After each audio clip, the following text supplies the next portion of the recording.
Hi, what's up everyone? Since streaming the PTS of the Division 2 on Friday for 24 hours, we had a ton of fun. I have had a lot of DMs and questions asking exactly how it all works. How is Season 2 going to work when it lands in a few weeks or next month, whenever that is? Well, let's get straight into it and explain exactly what you can expect. Now, obviously, this is the PTS that I'm showing you now, so things are subject to change. But as on the PTS, this is exactly how it worked and how things were. So, first thing that you want to check out really is you bring up the menu, we'll press escape, we'll check out the new seasons menu.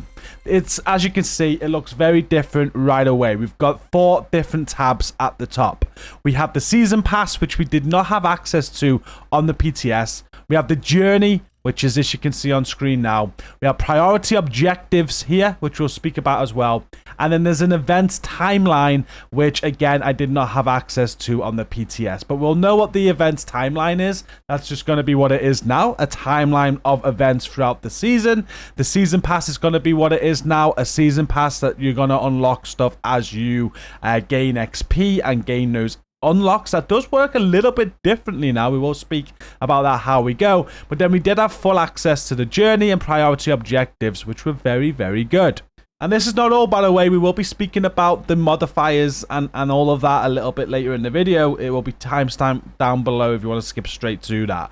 But let's start with the journey. So when you start a new season now on a Division 2, so Season 2 has just landed, as long as you're level 40, you'll have everything unlocked. If you're not level 40 yet, though, you'll still be able to get involved in the new season. I believe they said that Stage 1 here on the journey will be up to level 10, up to level 20 for Stage 2, 30 for Stage 3, 40 for Stage 4, and then everything after that will require level 40 as well. And you'll see all of the unlocks on the journey missions there, and you can see we've got some like modifiers that we're unlocking from Stage 4 onwards. So that does tell me that the whole modifier part of this new season is going to be for level 40 only. You got to get to level 40 to take part in that.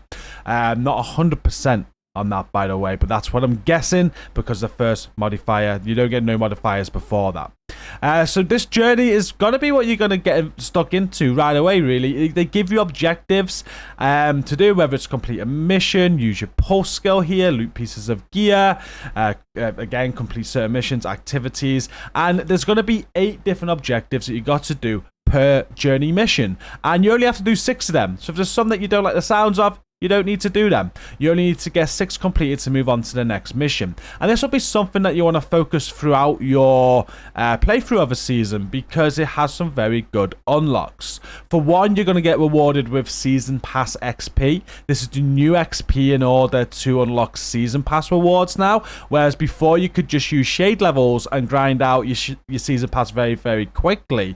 Now you've got to get Season Pass XP, and that's done through the journey missions and also priority objectives. So you'll be focusing on getting these done. You'll see I've left 2 on journey mission 2 there. I didn't want to do those, so I didn't. I did the other 6. I got into journey mission 3. Again, I left 2 out of that to get into journey mission 4, and then I left 2 out of that to get into journey mission 5. I didn't get any further in the PTS because journey mission 5 was actually quite long. I think it's the longest one of the journey missions. It required quite a lot of grind for some good rewards again, though. And then journey mission 6 looked a little bit easier, and the same as journey mission 7. But your goal every season will be to get through all 7 of these journey missions. Your rewards are going to be some nice rewards. You can see lots of exotic caches there, exotic components, XP, and all sorts, but also modifiers, which we will be speaking about very shortly. The other tab you have here is priority objectives, and I really enjoyed this system. So once you're done with the journey, and even during doing the journey, you've got these priority objectives where there'll be 3 random objectives offered to you. They'll all be glitchy at first. I actually progressed to like a blocker in the PTS because it wanted me to complete 1 conflict match, and I couldn't actually make a conflict match in the PTS to get it done. And once you've selected one of these primary objectives, there's no way of cancelling it. A little bit of feedback I will be putting in my feedback to them is that maybe I don't know what can they do. They're doing this because there's like a reroll mechanic to it. You'll see I've got one reroll down there, and when you've got the 3 to begin with that are all kind of static, you can't see the full details, you can reroll them. So if you don't like the rewards that they're offering, you can reroll to try and get some better rewards before you select one, and you earn rerolls by the amount of objectives that you do. And it's really good like that. But if you do select one that you can't complete, I had this one on one character where I had the conflict match, but on the second character they wanted me to complete one of those blockades that go on the theater or go on the campus, and I don't know how you spawn one of those blockades in, so I got stuck on that as well. So it was a little bit annoying in that respect, but again, this is the PTS. I'm sure there's tweaks they're going to do before it goes live. In general, I love this system. You'll have 3 options. You'll see what reward you want. It'll tell you whether it's a medium, a long, or a short duration, and then you'll select it and it'll give you the full objective. You'll also get to find out what it is beforehand, like PvP, an activity, a mission, and once you've selected it, it'll tell you what you need to do. Complete one conflict match, and there you go. Once I've done that, I'll get a reward, which was a mod beforehand, but once I've selected it, it tells me it's the Tapper mod, which goes in line with the modifications we're going to speak about in a moment. But there's so many different rewards you can get through this. There's season XP, there's general XP, there's exotic items, and there's these modifications that you're going to want to unlock as well. It all seems quite random, but for example, I chose exotic item on one of them, and all I had to go and do to get an exotic item was complete 2 objectives on Countdown. Is the easiest exotic I've ever got. It's really good. I really like the system, and I feel it's got a lot of potential. Like, they could add a lot of different rewards into this, some rare rewards as well, where people are just going to keep on grinding this until they get the rewards out of it, and it's really fun. I do like this system. So that's the journey covered. Priority objectives, and pretty much everything covered in the new seasonal menu, and that's what it is. But the biggest part about season 2, apart from like the new revamped season menu, obviously is the manhunt and the new modifiers. So I quickly wanted to show you the manhunt first, because this is going to be very quick. If you bring your map up, you've still got the manhunt tab, but instead of how it used to be where you had the manhunt in the center and you had 4 different sections you had to complete to unlock the main manhunt and the climax mission, it now looks like this. You can ignore Aaron Keener because this is a placeholder. They didn't want to spoil too much. But you have 14 weeks of activities that are much more streamlined now and a little bit more fun. I wouldn't say it's changed exactly what you're doing. You're still kind of doing the same thing, but it does seem a little bit quicker and there's more fun to it. And now this isn't the main thing about the season because we have the journey and we have those primary objectives. This is just some nice additional filler now, and it does work very well. You do get season XP for doing these as well now, so it's another way of getting that season XP for your reward track. So this is how like Scout Mission 1 looked. We had some intel in the top right, and that was kind of giving us some clues, and then you're given clues for your activities. Once you figured out that clue and you go and complete the activity, you're done, and there's 3 different activities you've got to do each week. So I completed week 1 on the PTS, I completed week 2 on the PTS, and we did have access to week 3 as well, but I didn't want to complete this. You might have got a bit more also, but I didn't want to complete this because I want to show you exactly how these clues looked. So on Scout 3, so this is week 3 of the season, you can see the intel is come find me in West Potomac Park. I want to see how well you work with Anna. And activity 1, it gives you a clue. It says, in the end, all we have is our memories. Some memories live on, carved in stone. See, I can be melodramatic too. So you're basically going to match the intel with the activity clue there and go and find what you need to do. And this is the fun part of it. Now, obviously, it could be annoying for some people. I know some people hate puzzles, and it's like working out some puzzles. For the most part, they're very easy. And if you do struggle at all, just go onto YouTube. There's going to be myself and loads of others uploading on how to do these every single week. So you can go and find it out if this is not your thing. But for those who do enjoy this sort of stuff, you're going to love it. So let's see if we can figure it out. Come find me in West Potomac Park. So we know this scout mission is going to be in West Potomac Park. In the end, all we have is our memories. Some memories live on, carved in stone. See, it can be melodramatic too. So what's that pointing towards? So another telltale sign as well is just looking at the progress. And sometimes if it's just a tick box like that, there's only one thing you need to do, which means it's probably not going to be open world activities or anything like that, but it could be a bounty, a control point, or a mission. So when I look at West Potomac Park, I'm thinking potentially Washington Monument because it's mentioned the carved in stone there. It's not that. We did that. It wasn't. But there's Lincoln Memorial as well. We have that statue there at the start. So I'm now thinking maybe it's to complete Lincoln Memorial. So let's go and do that. There we go. Lincoln Memorial completed and scout activity completed. We solved the riddle. If we head back to Manhunt, the rewards are quite good for that as well. You'll notice I got 1 exotic component, shade calibration, and XP for that. So the rewards are much better now, especially with like exotic components. We get another exotic component for the second activity here. And you can see that there's another clue. I can't handle my booze sometimes. Shots, they go straight to my head. You got 0 out of 25 on progress there, so that is quite obvious that you're probably going to need to go around West Potomac Park and get kills with headshots. And once you unlock that, you'll get activity 3, and so on. You can see how this goes. We're not going to do it all, but once you complete a scout mission, you will get access to that comm for that mission. So the collectible, like in the old seasons, that's what you're unlocking, collectibles. You'll get a collectible for every scout mission that you do. And then once you've done all 14 of these scout missions, that's going to be quite heavy into the season at that point, 14 weeks, and that's when you'll gain access to the climax mission. Now, we never got access to this on the PTS, so we don't know what that looks like, but we can kind of guess, judging by previous seasons, we're going to get a new mission or an old mission that's redone for the climax mission. And there is a new version of it now as well. Once you've completed it once, you'll unlock the master difficulty for the final climax mission also, which is tailored for 4-player squads and set to give you it like the ultimate challenge for that season.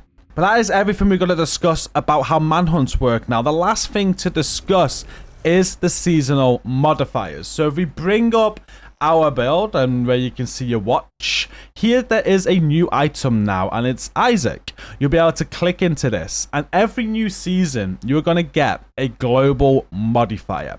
So for season 2, when it launches, the first one that we have, well, I'm assuming this is the first one that we have, we'll be getting this point blank global modifier, and this will be attached automatically before you go and unlock anything you want to unlock to enhance it.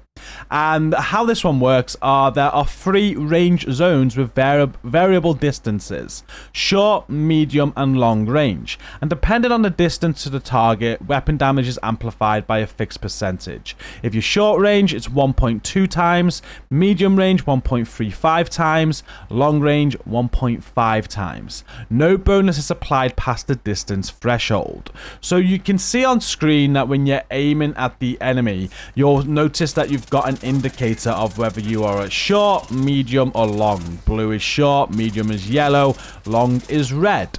But also, as you aim at the enemy will be highlighted by this as well. If they have a yellow outline, they're going to be at medium, blue, short, red, long. So there's 2 indicators there while you're playing now during this modifier for the season to let you know at what range you are at. And along with that, what will also be a constant throughout the season is hostile modifiers. So if we bring that up, during this season, you're going to have 4 hostile modifiers, and they look like this. You have Recrutal, where shooting an enemy within mid-range builds stacks of Recrutal. For every stack, a portion of damage dealt will be reflected back to you. The amount of damage received is directly proportional with the amount of Recrutal stacks that you add to them. So if you see anybody with this like dragon symbol above their head, you'll start building stacks when you shoot them at medium range, and you're going to take damage. When that gets to max stacks, you'll be taking max damage. You need to be very careful for this. So you're looking out for this symbol on enemies, and if they have this, you'll want to make sure that you're either short range or long range to deal damage and to stay safe, because if you're medium range, it's danger. I didn't mind that one so much, but it was a little bit annoying at times, I won't lie. The other enemy modifier here is Master of None.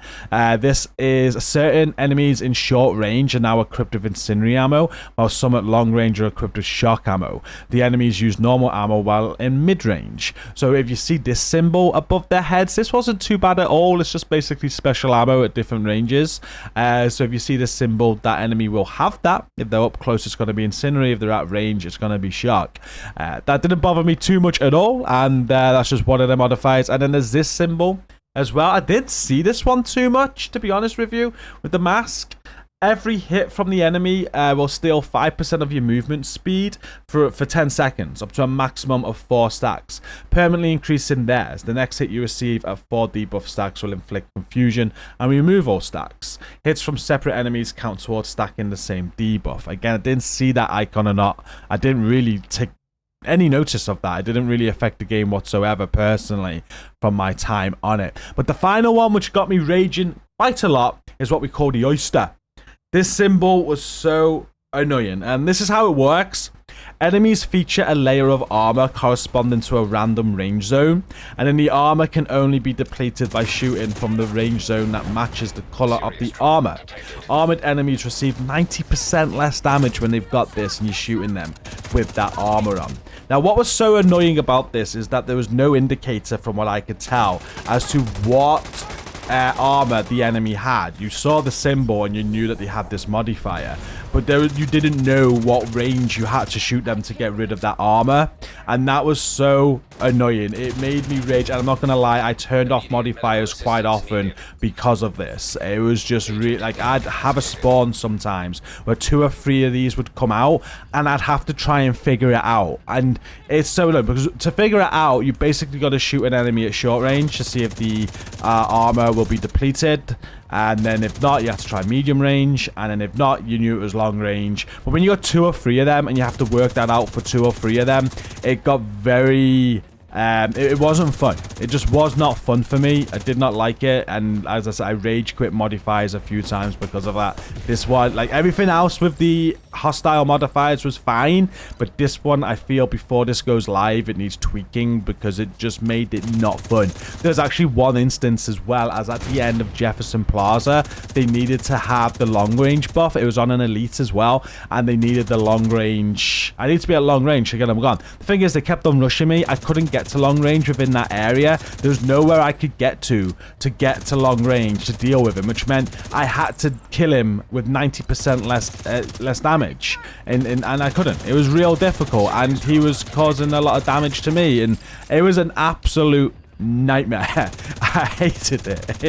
It needs readjusted. Well, one bit of feedback I had was these felt a lot like directives, and rather than have them on all the time, one question I got asked a lot was there any reward for having modifiers on in the game? No, it's just a seasonal thing now, you know, it's just part of the season. The modifiers are there, have fun with it.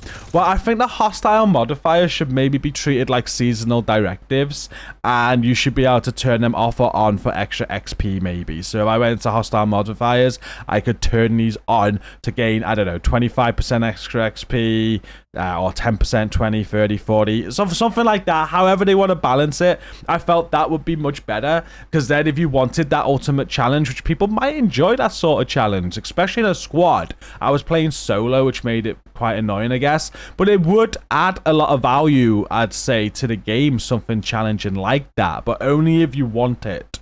And doing them like directives where you got extra XP for having them on, I would much prefer as they currently are. Hopefully they make some amendments to that one if they don't do that, though. I'm not sure. Like I said, it made me rage quit modifiers a few times during the 24-hour stream, as you guys saw. But I do really like the implementation of this, though, as a whole.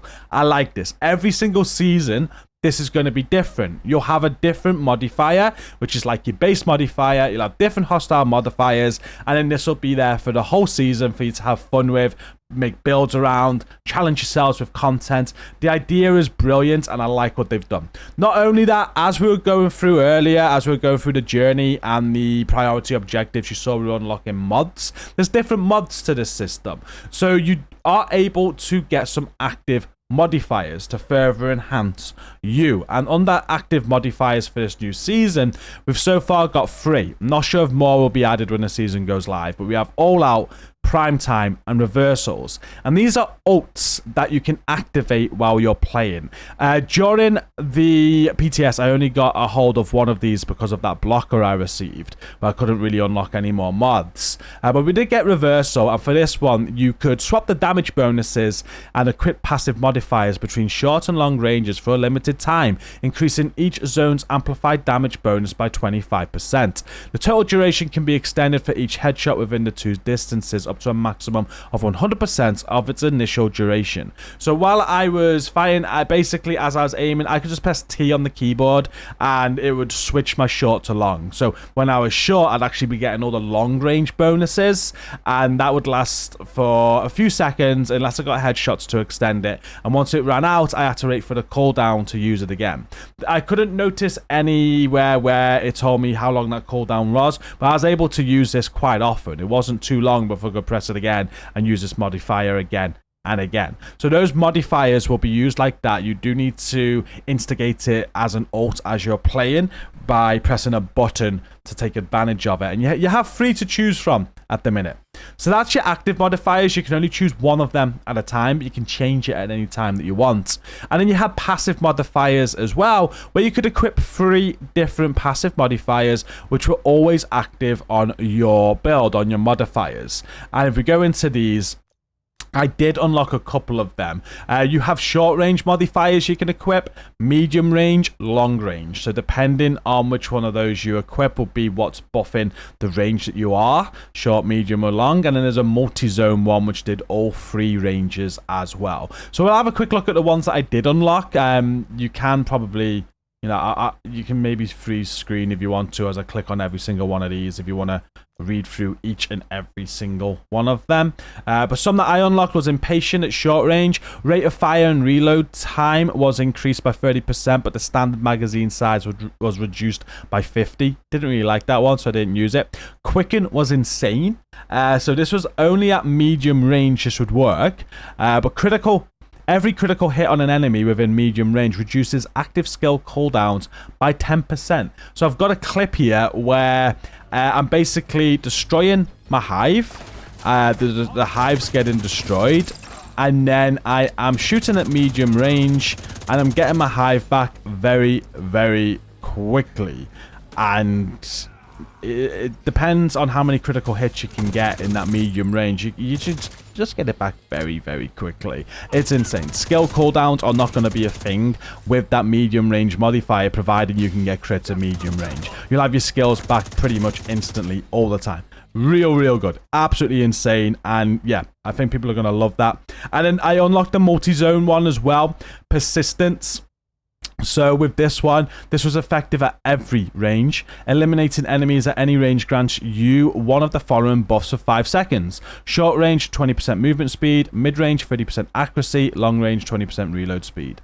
Eliminating an enemy at a different range replaces the currently active buff, and the buffs cannot stack and the duration cannot be refreshed. So you can kind of see where your seasonal journey is heading. You are going to get on the game, complete your seasonal journey. You are also going to complete priority objectives to get all of your mods unlocked. And you're going to play around with your mods to best suit you with your most favorite active modifier that you want, your most favorite passive modifiers that you want. And then on top of that, you could probably then alter builds as well to make some season specific builds for the content that you want to do to challenge yourselves. It's really fun.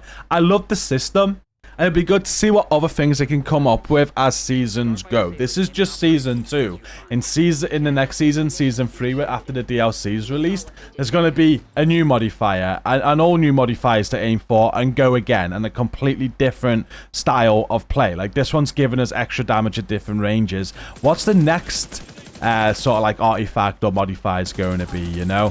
And the one after that and the one after that. Every single season will be fresh because of this, and it'll be a fresh new look, a fresh new grind, and fresh new ways to complete the content that we already have and challenge ourselves. One last thing to mention, I guess, is that these can be turned on or off. You don't have to have these active. You can deactivate them if you don't want to. I kind of did mention that when I said I rage quit the modifiers a few times and I turned them off. So you don't have to feel like you have to have these on all the time. You can either have them deactivated or active. But that is everything I've got for you for the new season and how it works. I thought it was brilliant. I like the changes they've done here. I've already done a video about this, but I did see a lot of comments about how this isn't going to bring people back to the game and stuff like that. This was never meant to bring people back to the game. I think what they're trying to do here is before they release that content that will bring people back, like the expansion, new incursions and things like that, they just want to improve what we already had. The seasonal model on the Division 2 was very outdated. It was appalling, really, for this level of game and where we're at now, it really needed reevaluating and redoing, and they've done that. They've done it in a great way. Remember, this was meant to be on seasonal characters as well. Before, people didn't like that. This was all going to be set up on a seasonal character, so it wouldn't have affected your main character to begin with, and your main character would have been left alone. But people didn't want seasonal characters. They've now had to put this on your main character. We're where we're at because of that. So whether you like it or not, I'd say just give it a chance, give it a go. I personally feel this would have been much better left alone on seasonal characters, so I didn't have to mess around with my main character. Like, the amount of slots that I want now because of this, like, every season I'm going to want to make seasonal builds, but I'm not going to want to mess with my, you know, my main builds. And it's a little bit of a mess like that. It would have been so much better on seasonal characters, but hey, it's still a lot of fun. I love that we're revamping the seasons like this, and it's so much better than what it was. So I say kudos to Massive. I can't wait to see what comes of this and how it's implemented with all the feedback that they get as well. It'll be interesting to see. But that's it. That's how it works. I hope this video has been helpful for people that had any questions about any of this. Hit like if it has been. Subscribe for more content if you want more content like this. Until next time, thank you for watching. Take care. Peace out.